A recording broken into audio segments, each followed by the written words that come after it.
Welcome बच्चों। Hello students. Welcome है आपका एलिगेंट क्लासेस में।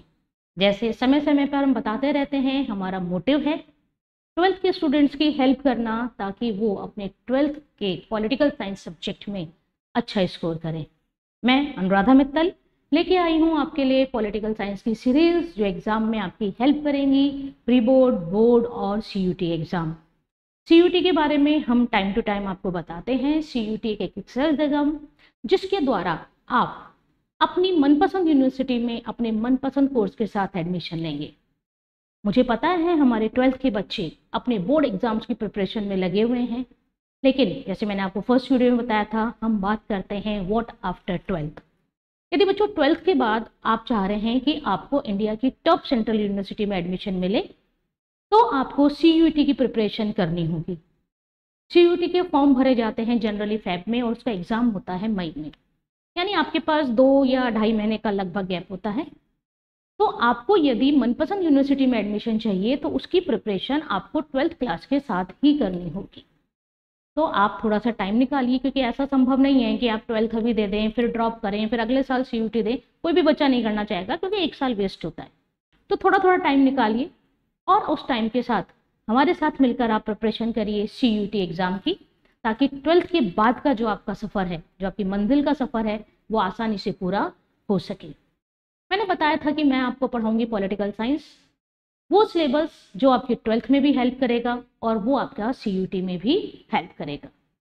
हमारी जो सीरीज अभी स्टार्टेड है, वो स्टार्टेड है आपका world politics, contemporary world politics आपकी बुक है पूरी, और उसमें जो हमारा टॉपिक चल रहा है that is cold war.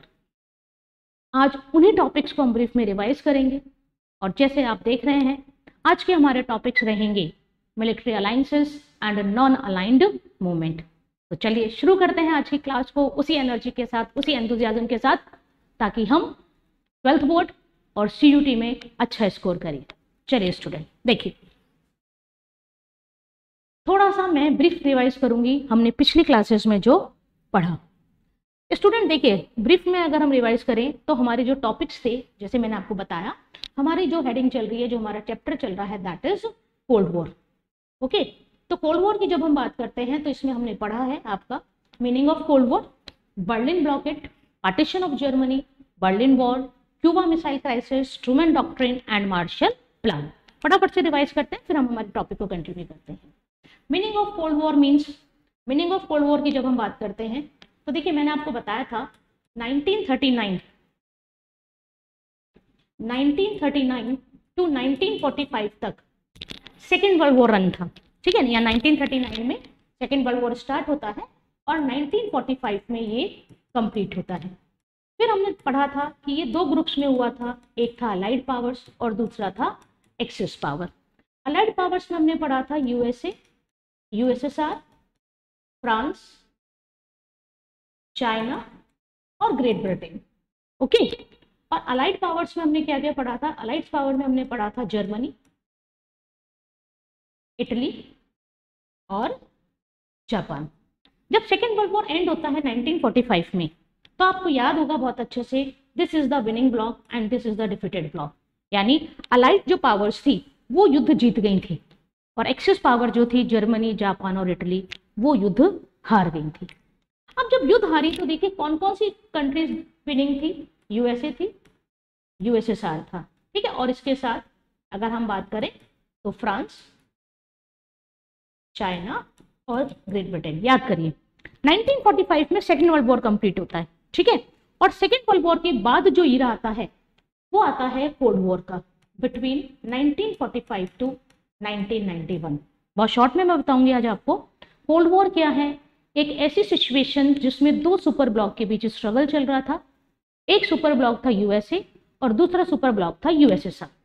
USA capitalism को फॉलो करता था और यूएसएसआर कम्युनिज्म को फॉलो करता था। वर्ल्ड क्या हुआ सेकेंड वर्ल्ड वॉर के बाद? बाइपोलर हो गया। बाइपोलर हो गया इट मींस जो पावर्स बच गई वर्ल्ड में वो 2 ही रही, एक यूएसए और दूसरी यूएसएसआर, ठीक है। 2 पावर रही वर्ल्ड में, एक USA and second one is USSR. इन दोनों में जो रिलेशंस थे, इन दोनों में जिस तरह के संबंध थे, उनको ही हम किससे इंडिकेट करते हैं? उनको ही हम कोल्ड वॉर से इंडिकेट करते हैं। कोल्ड वॉर का मतलब these both super power wants that becomes world the unipolar, यानी यूएसएसआर का मोटिव था केवल मैं रह जाऊं विश्व में, और यूएसएसआर का मोटिव था केवल मैं एक सुपर पावर रह जाऊं। लेकिन क्योंकि अभी अभी दोनों सेकेंड वर्ल्ड वॉर करके निकले थे, तो इतने कैपेबल नहीं थे कि वो डायरेक्ट वॉर कर सके, मतलब उनकी कंडीशन फेवर में नहीं थी कि वो वर्ल्ड वॉर करें थर्ड और फिर एक दूसरे को खत्म कर दें। तो क्या किया जाए, तो जो सिचुएशन उस पर क्रिएट हुई, जो कंडीशन उस पर क्रिएट हुई, उसे ही हम क्या कहते हैं, उसे ही हम कोल्ड वॉर कहते हैं, है ना बच्चों। पूरा हम डिटेल में पढ़ चुके हैं, हम यहाँ बार बार पूरा डिटेल में नहीं पढ़ेंगे, लेकिन हाँ आगे की चीजें समझने के लिए पीछे से हम उनको लिंक स्टैब्लिश कर रहे हैं। तो कोल्ड वॉर क्या हो गया, cold war is a relation between the US and the USSR from 1945 to 1991, and the reason behind the cold war is both superpower wants that world becomes the unipolar, यानी single superpower remain हो, and second one is difference between the ideology। शायद याद होगा आपको बहुत अच्छे से, USA supports the capitalism and USSR supports the communism।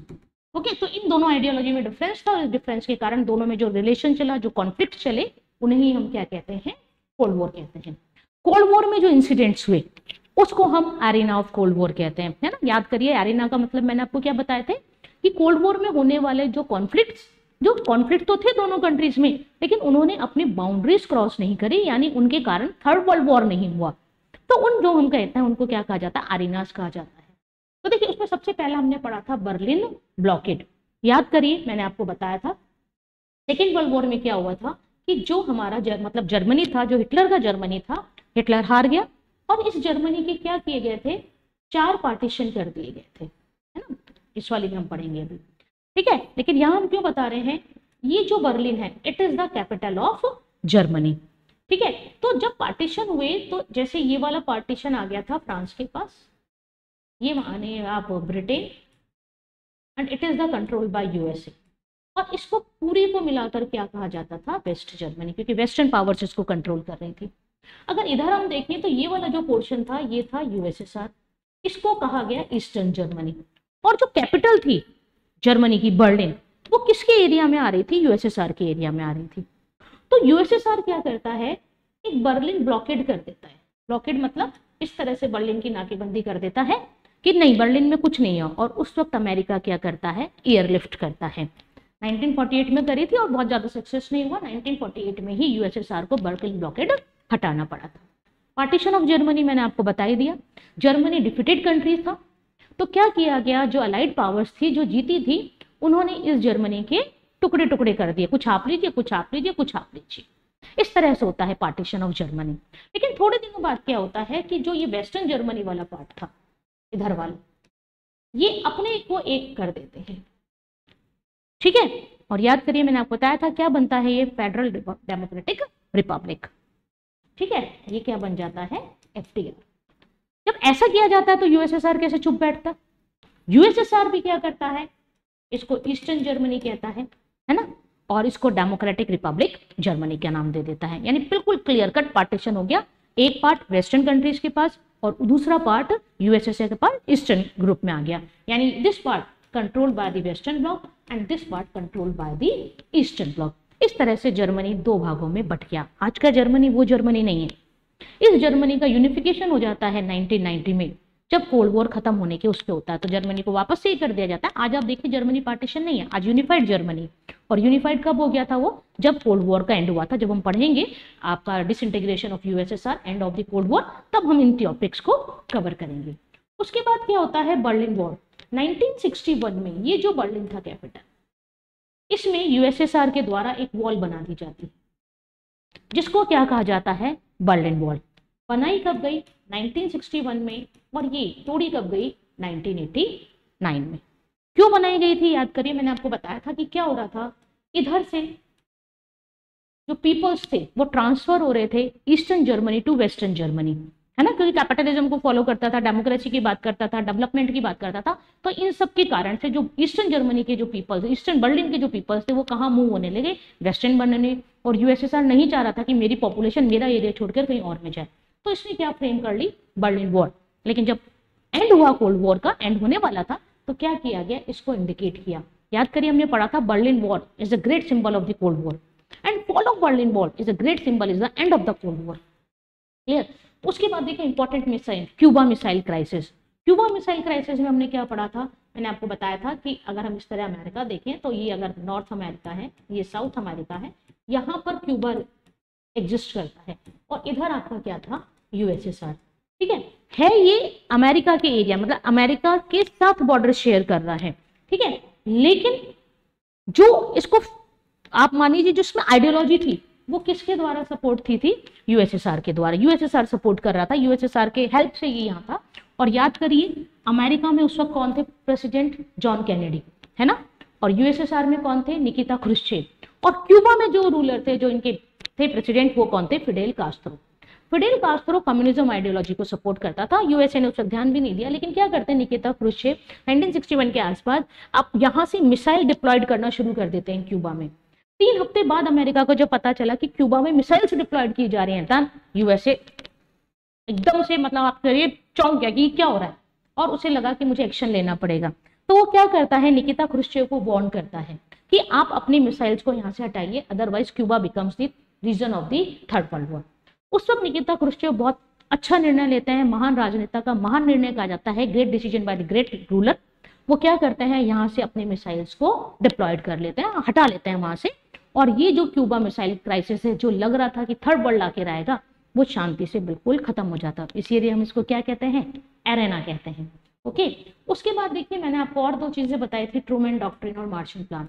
याद करिए मैंने बताया था it is the example of neocolonialism. Neocolonialism मतलब कि एक सुपर ब्लॉक दूसरी कंट्रीज को फाइनेंशियल हेल्प देकर कोशिश करता है कि वो उसके ग्रुप में आ जाए और अपने एरिया में जो राइवल आइडियोलॉजी है उसको एक्सपेंड ना होने दे, यानी with the economic power contain the expansion of rival ideology.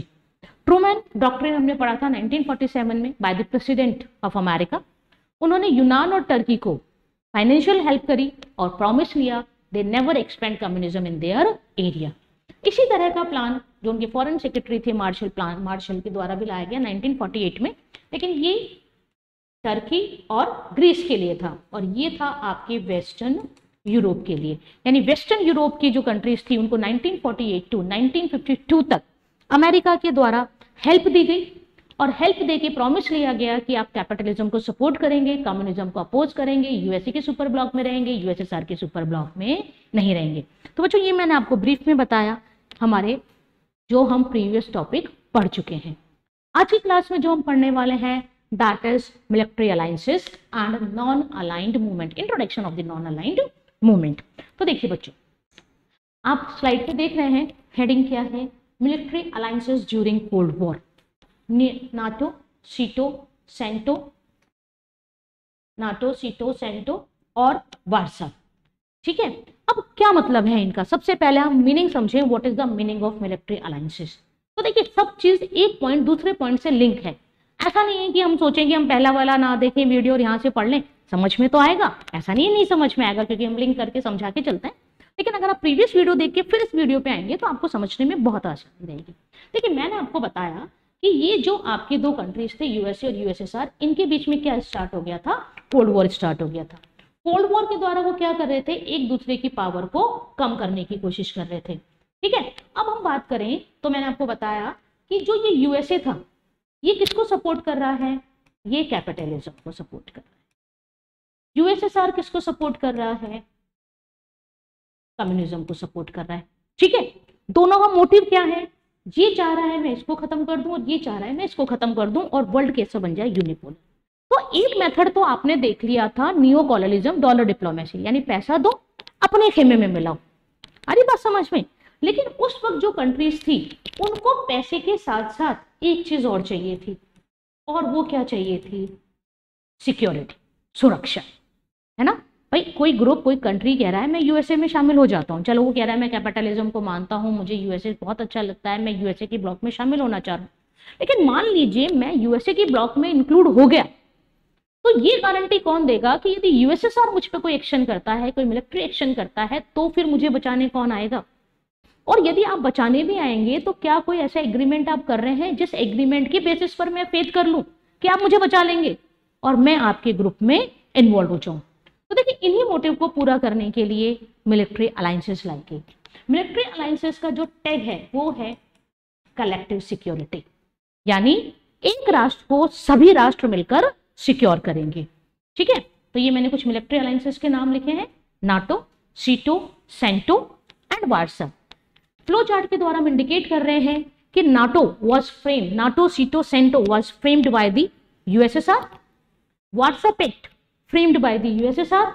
और आज की क्लास का एक और topic non aligned movement, introduction of non aligned movement. तो देखिए बच्चों, इस स्लाइड में मैंने आपको क्या बताया कि ट्रूमैन और मार्शल प्लान की हेल्प से तो इकोनॉमिक हेल्प दी जा रही है और अपने ग्रुप में मिलाया जा रहा है, लेकिन मिलिट्री अलायंसेस क्या होते थे, आपको कलेक्टिव सिक्योरिटी देंगे और किसी भी वॉर में, किसी भी मिलिट्री अटैक में उनके जो मेंबर्स हैं उनको वो सिक्योर करेंगे। क्लियर? तो देखिए आगे हम देखते हैं। आगे देखिए what is the meaning of military alliances, कि वास्तव में मिलिट्री अलायंसेस होते क्या हैं। तो देखिए मैंने बहुत आसान भाषा में यहाँ लिख के आपको समझाने की कोशिश करी है। Military alliances is a formal agreement, military alliances is the formal agreement between Nations. मतलब कि मिलिट्री अलायंसेस क्या हो गया कि जो नेशंस उसमें इंक्लूड हो रहे हैं, ठीक है, जो नेशंस उसमें इंक्लूड हो रहे हैं उसमें मिले और मिलने के बाद क्या करें, उनको एक कलेक्टिव सिक्योरिटी प्रोवाइड करें। Alliance system is a formal agreement or treaty between two or more nations to cooperate for specific purpose. And यहाँ देखिए बिग ब्रदर और सर्वाइवर, यानी जो कंट्रीज इसमें इन्वॉल्व हो रही हैं, दीज आर द सर्वाइवर, जो सर्वाइव कर रही हैं, अपने एग्जिस्टेंस के लिए सर्वाइव कर रही हैं, अपने डेवलपमेंट के लिए सर्वाइव कर रहे हैं। और इनको हेल्प कौन कर रहा है? बिग ब्रदर, यानी जिसके बायस हो गया, जिसके फोर्स में या जिसके डायरेक्शन में वो मिलिट्री अलायंसेस बन रहा है, वो अलायंस बन रहा है, उसे क्या कहा जाता है? Military alliances. नाम देखिए बेटा, नाम से ही समझ में आ जाएगा, military alliances give security against the military action. ठीक है, एक कंट्री बनाएगा, उसके जो मेंबर्स इसमें इंक्लूड होंगे या जो फाउंडर मेंबर्स होंगे वो प्रोवाइड करवाएंगे आपको एक हेल्प, एक मिलिट्री हेल्प, कि क्या किया जाए कि उसको आप बचाएंगे किसी भी एक्शन से। ठीक है, और अगर हम देखें और डीप में अगर हम मीनिंग देखना चाहें तो और देखिए मीनिंग ऑफ मिलिट्री अलायंसेस यहां भी मैंने बताया। In the event a nation is attacked, members of the alliance are often obligated to come to their defense regarding its attacks directly। मतलब मान लीजिए ये एक मिलिट्री अलायंसेस है, ठीक है, इसमें ये सारी कंट्रीज इंक्लूड है, इस मिलिट्री अलायंसेस में ये कंट्रीज इंक्लूड है। अब यहाँ इनका कोई राइवल कंट्री है, उसने केवल इस कंट्री पे अटैक किया है, बाकी कंट्री से उसे कोई लेना देना नहीं है, उसने केवल इस कंट्री पे अटैक किया है। तो ये जो मिलिट्री अलायंस की कंट्रीज जो इसमें इंक्लूड हैं, ये इसको सिक्योरिटी प्रोवाइड करवाएंगे, चाहे उसने इन पे डायरेक्टली अटैक किया है या नहीं किया, डजेंट मैटर, है ना। तो इसका मतलब क्या हो गया कि यहाँ पर प्राइमरी इसका मोटिव क्या है कि प्रोटेक्ट करना है पीस, सिक्योर करना है वर्ल्ड को, उन मेंबर्स को, उन कंट्रीज को जो आपके अलायंसेस में इंक्लूड है। कुछ अलायंसेस यूएसए ने बनाए, कुछ अलायंसेस यूएसएसआर ने बनाए। अगर हम यूएसए की बात करें तो यूएसए ने नंबर ऑफ अलायंसेस बनाए, एक एनजिस बनाया, नाटो, नाटो का नाम मुझे नहीं लगता आप लोगों ने नहीं सुना होगा, क्योंकि रशिया यूक्रेन वॉर आपको पता है चल रहा है, और कहीं ना कहीं उसमें जो एक रीजन है, एक जो कहते हैं ना जहां से चिंगारी निकली है, वो नाटो है। ठीक है, अलग अलग देश की साइकोलॉजी है, आइडियोलॉजी है। ठीक है, उसके बाद ये देखिए, अगर हम इसको बात करें तो मिलिट्री अलायंसेस का मतलब क्या हो गया? Collective security to the members of that alliance whether directly और इनडायरेक्टली अटैक्ड। क्लियर बच्चों? अब आगे देखिए, नाटो वर्सेस वार्सा। अब ये क्या है, बिल्कुल ध्यान से सुनिए, समझिए। कोल्ड वॉर में स्ट्रगल चल रहा था यूएसए और यूएसएसआर के बीच। यूएसए की कोशिश थी यूएसएसआर को डाउन करूं, यूएसएसआर की कोशिश थी यूएसए को डाउन करूं। डाउन करने के लिए तो एक तो उन्होंने किसका इस्तेमाल किया? एक इस्तेमाल वो करते हैं पैसे का, मनी का। ठीक है, क्योंकि money plays an important role. ठीक है, वो तो क्या था आप पढ़ चुके, नियो कॉलोनिज्म। ठीक है, दूसरा वो किसका हेल्प ले रहे हैं? दूसरी वो हेल्प ले रहे हैं मिलिट्री अलायंसेस का, यानी पैसा और सुरक्षा। These are the symbol of, देखिए it is the symbol of NATO and it is the symbol of Warsaw.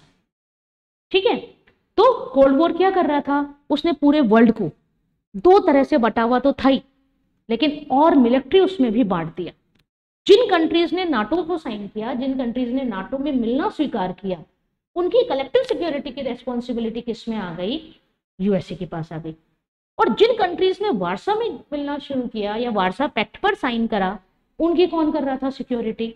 USSR कर रहा था सिक्योरिटी, कलेक्टिव सिक्योरिटी। यानी जितने मेंबर्स हैं उनमें से यदि किसी एक पर भी अटैक होता है तो उस अटैक का रेस्पॉन्स कौन देगा? वो ग्रुप देगा, वो पूरा मिलकर ग्रुप उसकी कलेक्टिव सिक्योरिटी करेगा। ठीक है। The cold war was shaped and divided by political and military alliances. The best known of these alliances are NATO and Warsaw.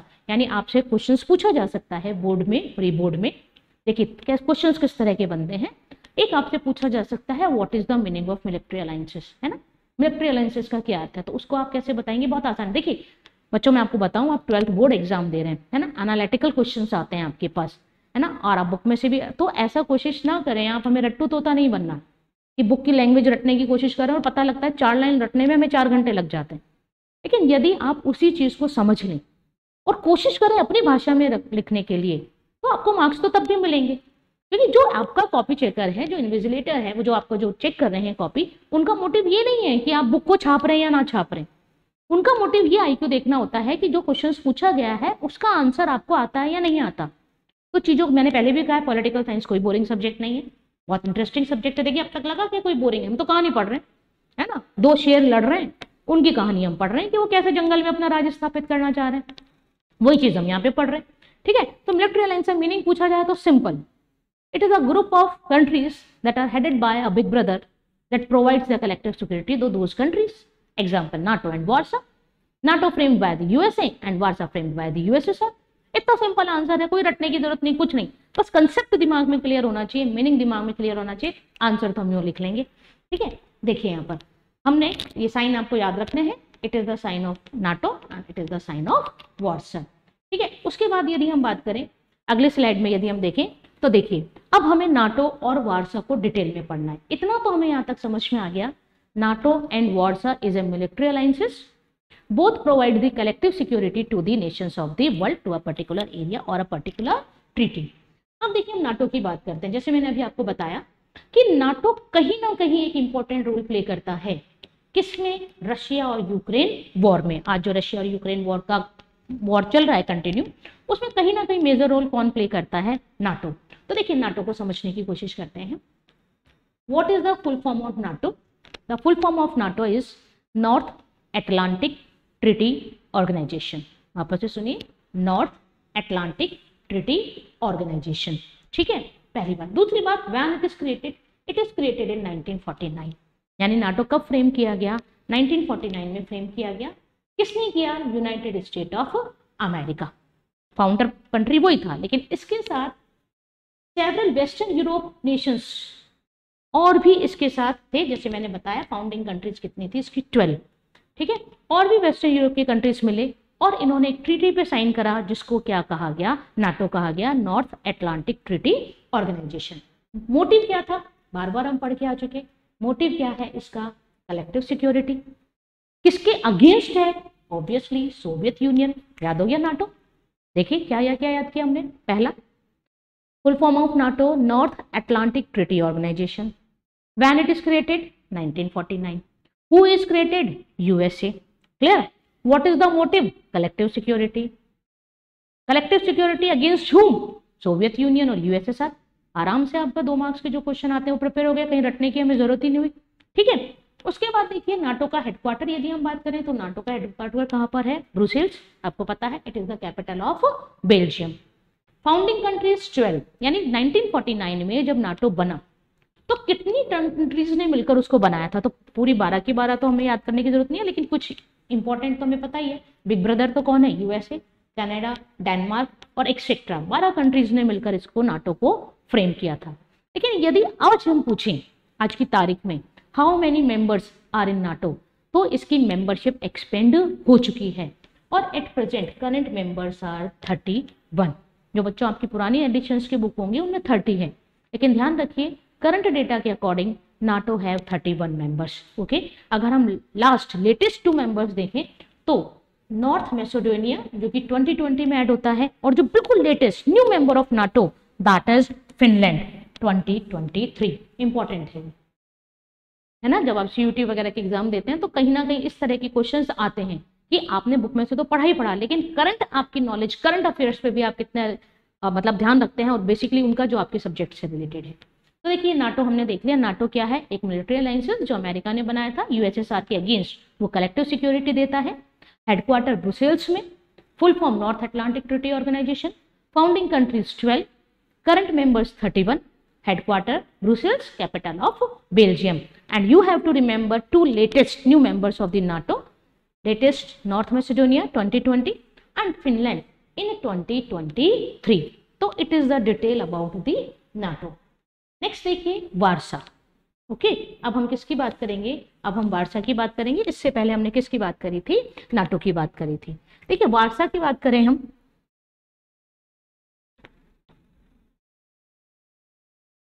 Warsaw pact की यदि हम बात करें तो जैसे आपको दिख रहा है, it is framed in May 1955।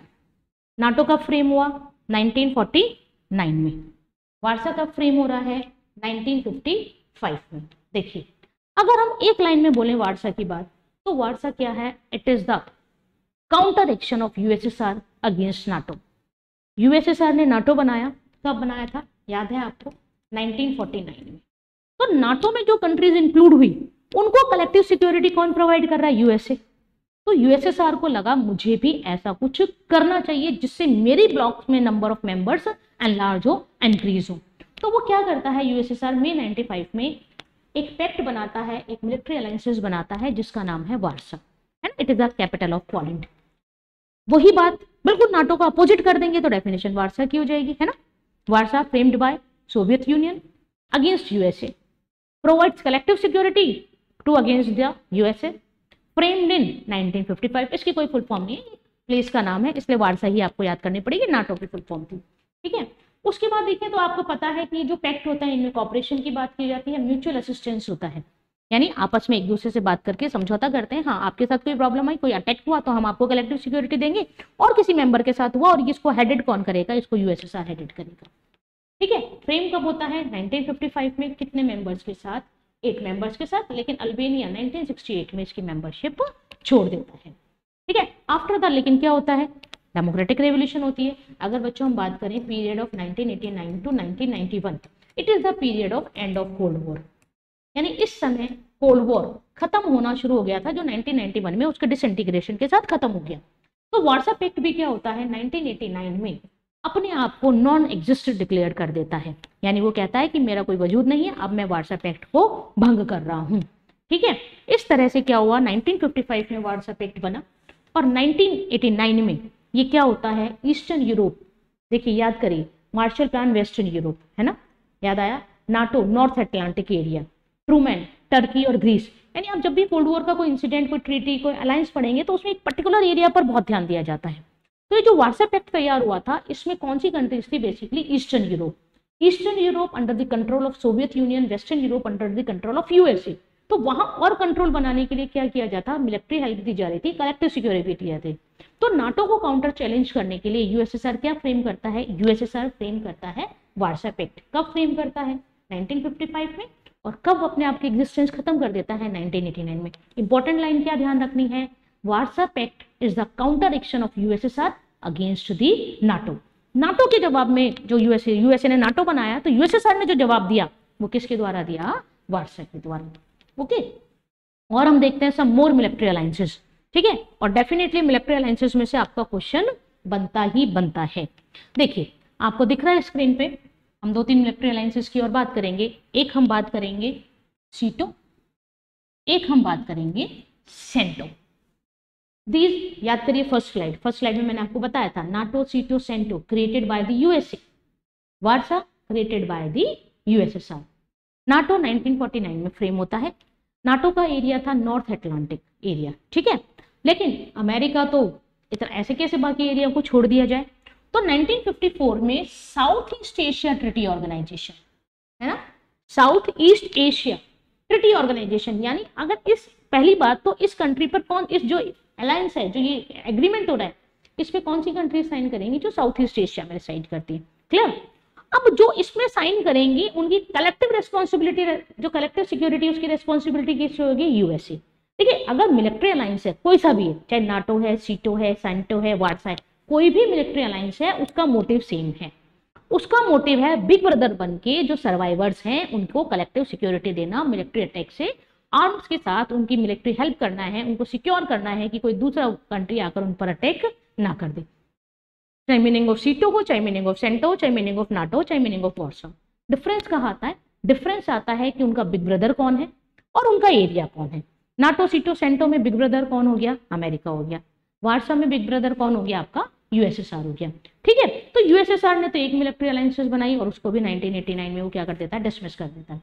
America big brother, big boss, एक से कहाँ आ रहा हूँ, 3 उन्होंने बनाई, और भी बनाई थी एनजेस वगैरह, लेकिन ये हम 3 को डिस्कस कर रहे हैं। सितंबर 1954 में अमेरिका एक और मिलिट्री अलायंसेस फ्रेम करता है, that is SEATO, South East Asia Treaty Organization. यानी अब इस पैक्ट पर जो साइन करेंगे वो कंट्री साउथ ईस्ट एशिया की होंगी और जो इन पे साइन कर देगा उसकी कलेक्टिव सिक्योरिटी की रेस्पॉन्सिबिलिटी कौन रहेगा? अमेरिका लेगा। और ऑब्वियसली एंटी कम्युनिस्ट अलायंस, बिल्कुल एंटी कम्युनिस्ट तो होगा ही होगा, क्योंकि इसका मोटिव ही क्या है? यूएसएसआर को अपोज करना। और यूएसएसआर कैसी आइडियोलॉजी फॉलो करता है? कम्युनिज्म। वार्सा को हम क्या बोलेंगे? एंटी कैपिटलिस्ट, है ना। वार्सा के लिए अगर हमें ऐसा ही कोई वर्ड यूज करना पड़े तो हम क्या बोल सकते हैं? Anti capitalist alliance. ठीक है, तो ये क्या हुआ? देखिए मैंने लिख रखा है इसको, साउथ एशिया पैसिफिक वर्जन है ये नाटो का। नाटो कहाँ का था? North Atlantic treaty. And what is the south Asia Pacific version of NATO? That is answer is सीटो। ठीक है, लेकिन ये सीटो उतना लंबा नहीं चला और 1977 में इसको क्या कर दिया गया? डिसमिस कर दिया गया, खत्म कर दिया गया। दूसरा एक और देखिए organisation, military organisation, military alliances, that is CENTO. CENTO is also known as METO and Baghdad pact, एक ही मतलब है। ठीक है, हम सेंटो बोले, हम मीटो बोले या फिर बगदाद पैक्ट बोले, तीनों का मीनिंग एक ही है। It is also military alliances that is prepared by the America, that is created by the America. Area देखिए क्या है? इसका एरिया है मिडिल ईस्ट, है ना। इसका एरिया क्या होगा? Middle East. यानी मिडिल ईस्ट की कंट्रीज इसकी मेंबर्स बनेंगी और इसमें जो countries include as a member उन पर यदि अटैक होता है तो उनको कलेक्टिव सिक्योरिटी अमेरिका और इस अलायंस में जो कंट्रीज ऐड हैं वो यहाँ पर इसको हेल्प देंगी, उसको करेंगे। इसके बाद हम देखें कब फ्रेम होता है ये? 1955 में।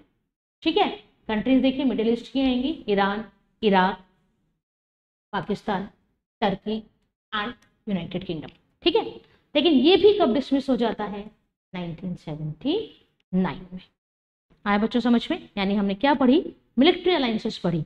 Military alliances is a group of country that provide the collective security under the banner of a big brother. कौन कौन सी पढ़ी हमने? देखिए, एक हमने पढ़ा NATO, North Atlantic Treaty Organization, कब फ्रेम हुई? 1949 में। दूसरा आपने क्या पढ़ा? SEATO, South East Asia Treaty Organization, कब फ्रेम होती है? 1954 में। तीसरा आप देख रहे हैं हम कौन सी पढ़ी हमने? सेंटो, कब फ्रेम होती है? 1955 में। क्लियर, यहाँ तक आया समझ में? And these all military alliances created by the USA. Motive क्या है? कम्युनिज्म को रोकना, अपने एरिया को एक्सपेंड करना, ठीक है, और दूसरे के एरिया को वीक करना। सेंटो की यदि हम बात करें तो इसे मीटो और बगदाद पैक्ट भी कहा जाता है। और इसके बारे में क्या याद रखना है आपको? It is the Asian Pacific version of the NATO. Clear? I think आपको मिलिट्री अलायंसेस समझ में आई होंगी। मिलिट्री अलायंसेस का मतलब वो संधियां, वो समझौते जो एक महाशक्ति द्वारा किए गए, जिसका मोटिव था जो उनके मेंबर्स हैं उनको मिलिट्री अटैक से बचाना और कलेक्टिव सिक्योरिटी प्रोवाइड करना। Clear student? तो ये हमारा आज का एक टॉपिक मिलिट्री अलायंसेस। शुरू में आपने देखा था, आज हमें 2 टॉपिक करने हैं, एक मिलिट्री अलायंसेस और दूसरा नॉन अलाइंड मूवमेंट। ठीक है, तो मिलिट्री अलायंसेस हमारा यहाँ पर हो गया।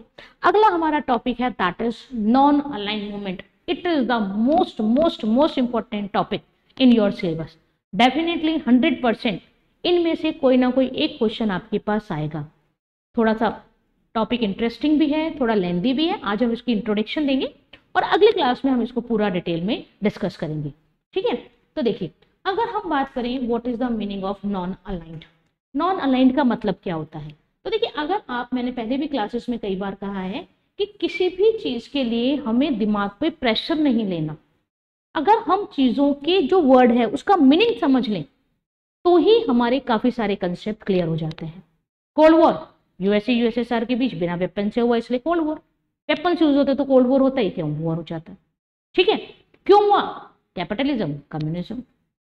कैसे पावर कमजोर की? मिलिट्री अलायंसेस और इकोनॉमिक हेल्प। हो गई सारी बातें क्लियर। ठीक है, अब हमें क्या देखना है? Non aligned movement. देखते हैं, समझते हैं क्या है नॉन अलाइंड मूवमेंट, और जहां जहां नॉन अलाइंड मूवमेंट वर्ड आता है डेफिनेटली हमारा प्यारा भारत उससे जुड़ जाता है। कोल्ड वॉर से हमारा प्यारा भारत इतना नहीं जुड़ा, लेकिन हाँ नॉन अलाइंड मूवमेंट से हमारा प्यारा भारत बहुत जुड़ेगा। देखिए बच्चों, पहले हम समझें कि नॉन अलाइंड क्या है ना? क्या चीज है नॉन अलाइंड, क्यों आया, क्या मतलब है?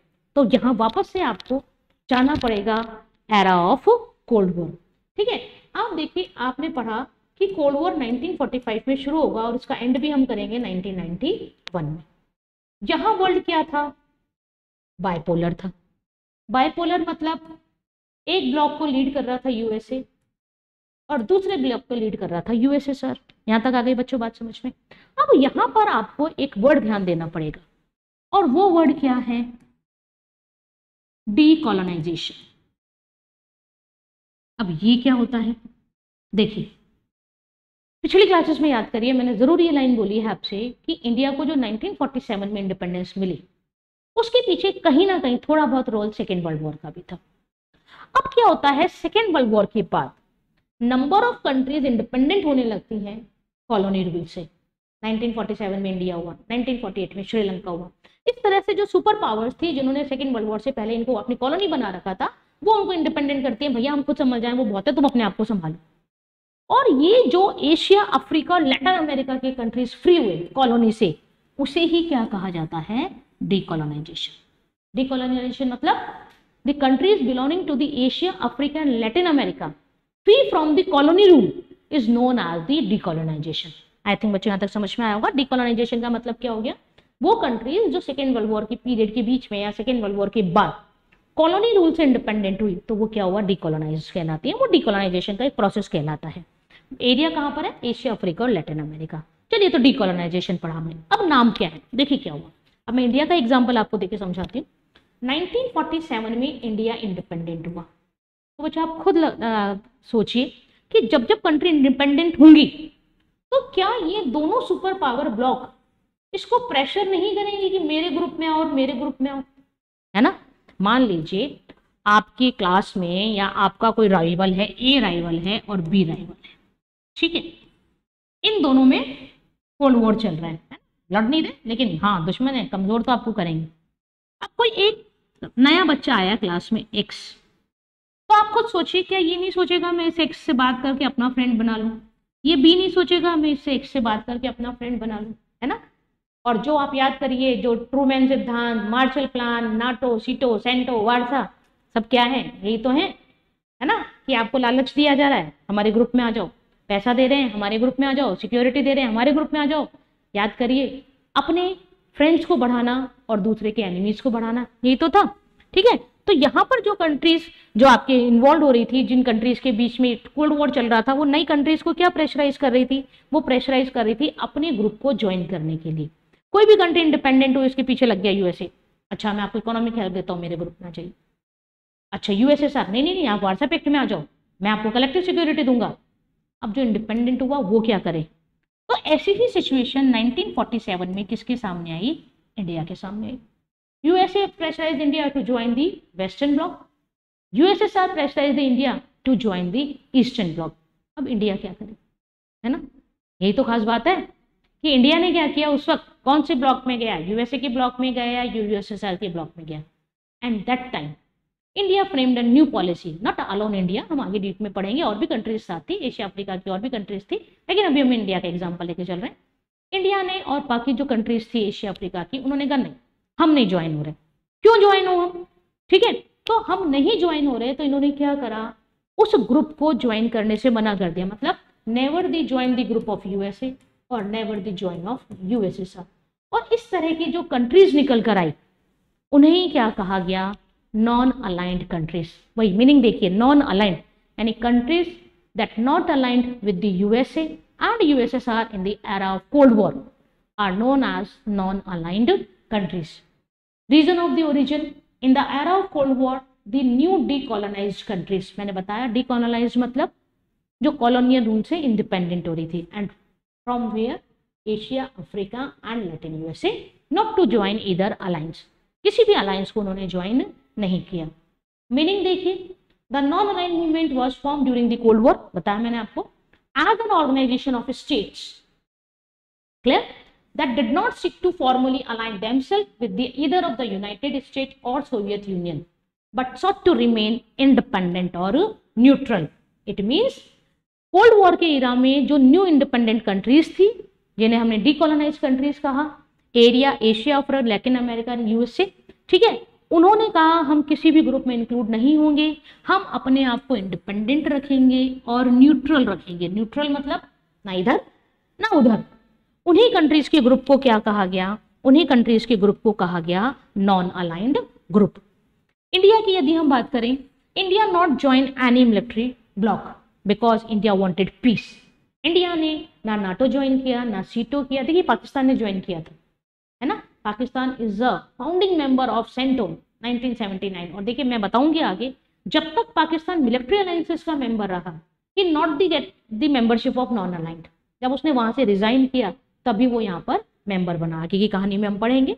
इंडिया जब इंडिपेंडेंट होता है तो कहता है मैं यूएसए में भी शामिल नहीं होऊंगा और यूएसएसआर में भी शामिल नहीं होऊंगा।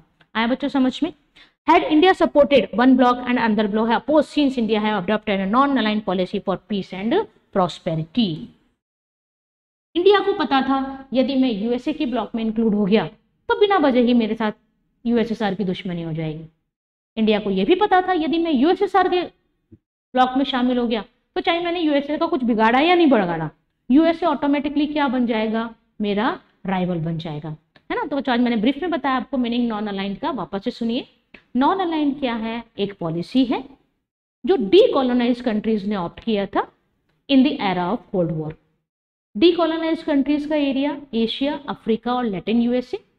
Decolonise country means the countries that get independence in the after the Second World War. Okay, these countries does not want to join either of the bloc, neither USA or nor USSR. Then they frame a new policy that is known as non-aligned movement. It means not aligned to any bloc, any super bloc. They becomes independent and the neutral. India also opt this policy and never join any military bloc because he wants peace. वो नहीं चाहता था कि किसी भी तरह से ऐसी कोई सिचुएशन हो कि ऐसी राइवलिटी आ जाए कि वॉर को या वेपन्स को हमें यूज करना पाए। और उसने इसीलिए, और उसको पता था यदि एक ग्रुप मैंने ज्वाइन किया तो सेकंड ग्रुप ऑटोमेटिकली मेरा पोजीशन राइवल हो जाएगा, पोजीशन हो जाएगा, राइवल हो जाएगा, जबकि मेरे को उससे राइवलिटी, मेरे से उससे दुश्मनी नहीं रखी। तो इन सब चीजों को सोचते हुए ही इंडिया ने क्या ऑप्ट करा, इंडिया ने क्या फ्रेम किया? Non aligned policy. I think आपको मतलब समझ में आ जाएगा, नॉन अलाइंड पॉलिसी का मतलब आ गया होगा आपको समझ में कि कोल्ड वॉर के एरा में जो न्यू इंडिपेंडेंट कंट्रीज थी, जब उन्होंने मना कर दिया ना यूएसए में जाना ना यूएसएसआर में, तो उन्हें हमने क्या कहा? नॉन अलाइंड कहा, ठीक है। और इंडिया ने भी यही नॉन अलाइंड पॉलिसी ऑप्ट करी। अगली वीडियो में हम इसको और लेके आएंगे, लेकिन जाते जाते मैं कुछ क्वेश्चन छोड़ के जा रही हूँ, आपको सोचिए, समझिए और आंसर निकालने की कोशिश करिए। क्यों इंडिया ने नॉन अलाइंड पॉलिसी को ऑप्ट किया? क्या क्या रीजन आपको लगते हैं कि इंडिया ने क्या क्या सोचा होगा कि नहीं मुझे यूएसए में नहीं जाना, नहीं मुझे यूएसएसआर में नहीं जाना, मुझे नॉन अलाइंड ही रहना है, ठीक है, पहली बात। दूसरा आपको ये करना है, क्या वास्तव में उस समय इंडिया को नॉन अलाइंड ही करना था? कहीं आपके दिमाग में ये तो नहीं है कि इंडिया यूएसए ज्वाइन करे? कई स्टूडेंट सोचेंगे नहीं यूएसएसआर ज्वाइन कर लेता, है ना। तो इस तरह के एनालिटिकल क्वेश्चंस आते हैं आपके बोर्ड के एग्जाम्स में, ठीक है। तो ऐसा ही मैं एक एनालिटिकल क्वेश्चन आपको दे रही हूँ, कोशिश करिए अपने दिमाग से सोचे, है ना, अपने आप उसको कल्पना करिए सिचुएशन को, और आपको जो लगता है, आपको जो ठीक लगता है वो लिखें। दो क्वेश्चन आपके पास। पहला, why India opt the non aligned policy, India ने नॉन अलाइंड पॉलिसी को किन किन कारणों से चुना होगा। और दूसरा, if you think that it is better for India to join any super bloc, क्या आपको लगता है इंडिया के लिए बेटर ये होता कि वो दोनों में से किसी एक सुपर ब्लॉक को ज्वाइन कर लेता? आया बच्चों समझ में? तो ये हमारे दो interesting topic, military alliances and non aligned movement. अगली क्लासेस में हम लाएंगे, आपको दिख रहा है स्क्रीन पे, कंटिन्यूड, है ना। कंटिन्यू मतलब नॉन अलाइंड मूवमेंट में और भी काफी सारी चीजें हमें पढ़नी है। और इसके साथ ही हम लेके आएंगे एक और important topic, that is new international economic order.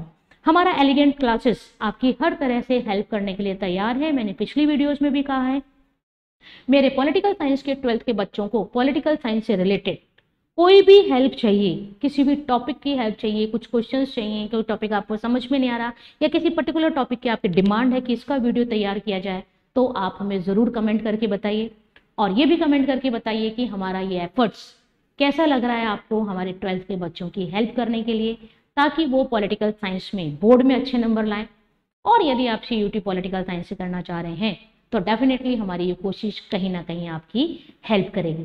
तो मिलते हैं बच्चों फिर एक नई वीडियो के साथ, एक नए टॉपिक के साथ, और इसको कंटिन्यू करेंगे नॉन अलाइन मूवमेंट को, ताकि आपके 12th में अच्छे मार्क्स आ सकें और आप एडमिशन ले सकें मनपसंद यूनिवर्सिटी फेवरेट कोर्स के साथ। मिलते हैं नेक्स्ट वीडियो में। Have a good day, all the best for your exams.